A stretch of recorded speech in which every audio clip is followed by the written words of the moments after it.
Hi, I'm Lee from Aegon Zender, and I'm here today with Wim Appelo from Johnson & Johnson. Wim, thank you for being here. Hey Lee, welcome. Great to be here today.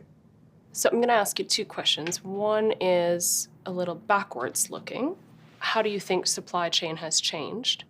I think from an organization that was predominantly focused on you make stuff and you deliver stuff, to an organization that truly can create a competitive advantage for an organization like J&J.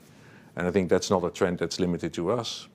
In your role today, right, leading strategy, leading innovation, I think I've heard you also call yourself the chief disruptor at times.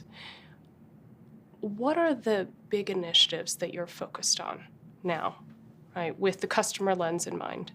One is this turning us to an organization that drives growth. The other one is realizing that if we really want to do that, we can't do it alone. So creating an ecosystem where we are partnering inside the company, so collaborate with R&D and commercial, but as well partnering outside the company. And so we're using technology and capability to link those better, but as well to optimize our processes better. And one of the things we are really proud of is how we've been able to use AI and internal process control and adaptive process control to really start in our farm process to get to real-time release.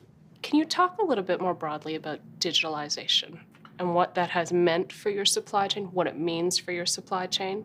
I mean, in the end, what we manage is a physical chain to make sure that the customers get everything when they need it at the time they need it. The second part is if you don't do it ourselves, and if you really manage an ecosystem, you need sort of a digital backbone underneath all of that.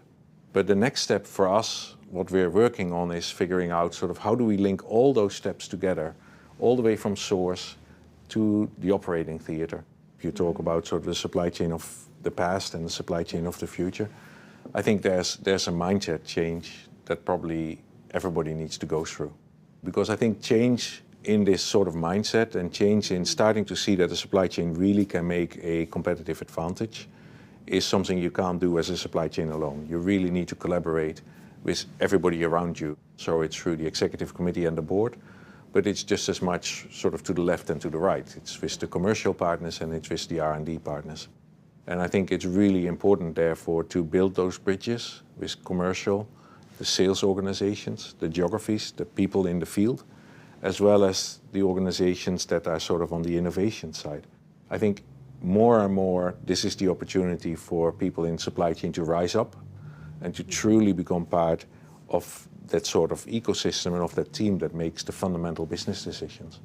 So Wim, since you've been at J&J, one of the most innovative things that you've done since you've been here has really been leaning on external manufacturers. Internally, we went through a process and say, what we have is a lot of the activities that we've built up over the last 20, 30, 40 years.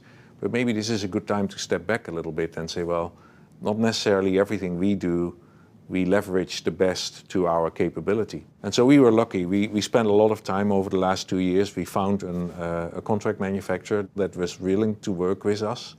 We don't need to worry on a day-by-day basis on the individual piece parts of manufacturing, and we have a partner that took care of that. And so we think it is indeed very different in our market, because in our space, in healthcare, at this scale that we've done it, it had never happened before.